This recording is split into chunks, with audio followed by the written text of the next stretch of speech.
Professor Eugênio Butti, como revitalizar o papel do jornalismo na difusão e consolidação dos valores democráticos? A imprensa passou por turbulências vindas da mudança de padrão tecnológico, vindas da alteração de receitas publicitárias, porque com a transição tecnológica, sites e plataformas digitais passaram a sugar a receita publicitária que ia para os jornais e para as organizações jornalísticas, e entrou numa crise econômica e, por fim, a imprensa entrou numa crise de pensamento. Ela parou de se ver como um organismo pensante. As redações deixaram de ser formuladoras e passaram a ser apenas fechadoras. O que fazer agora?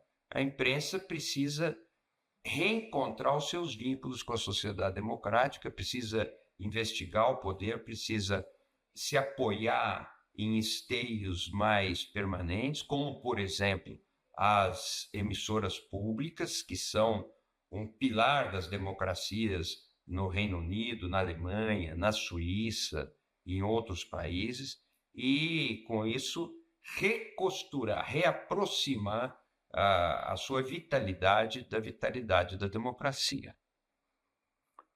Como o jornalismo pode se adaptar ao cenário em que megacorporações da internet moderam os canais pelos quais notícias e ideias circulam na sociedade?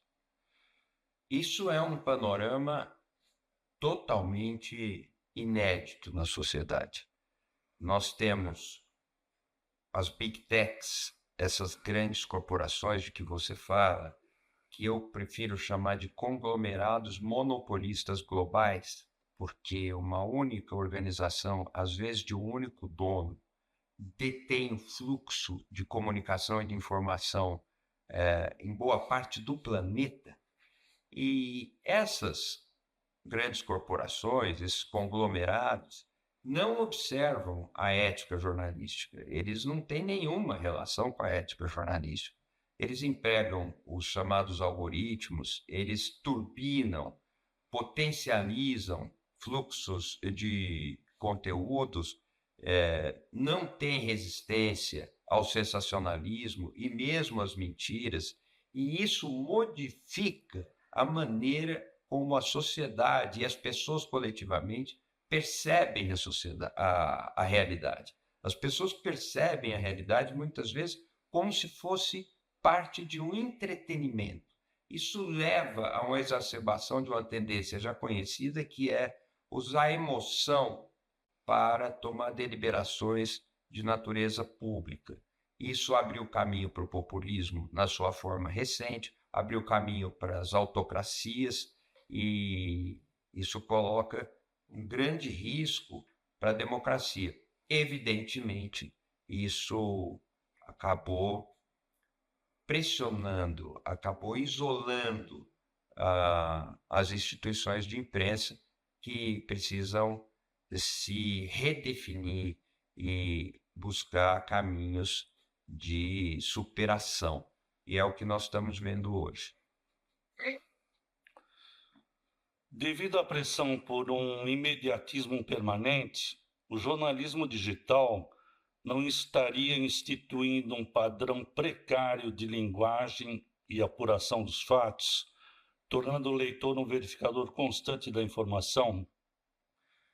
É muito bem observado. Quer dizer, à medida em que precisam fazer concessões à linguagem dominante no mundo digital, que é uma linguagem definida pelos padrões do entretenimento e não da informação, os organismos da imprensa digital não estariam abrindo mão dos princípios balizadores do discurso jornalístico. Quer dizer, será que a linguagem precária, o apressamento, a concessão aos apelos da emoção não descaracterizam a própria natureza do jornalismo? Esse é um debate, essa é uma discussão. Há algumas tentativas, e eu reputo muito boas, como, por exemplo, do site Axios, que procuram reorganizar a linguagem dos relatos informativos numa forma objetiva, verificável, rápida, sem nenhuma concessão a sensacionalismo. Isso vai dar certo? Ainda é uma questão em aberto, mas é por aí que nós podemos trafegar. É preciso ter clareza de uma coisa: nós só vamos ter democracia saudável se tivermos um entendimento coletivo baseado no que chamamos de verdade factual, e isso só é possível com uma imprensa profissional dentro das balizas conhecidas da verificação dos fatos. Se nós não salvarmos essa maneira de conhecer a realidade e de construir soluções para os problemas coletivos, haverá uma crise muito mais grave da própria democracia e, igualmente, uma crise mais grave da imprensa.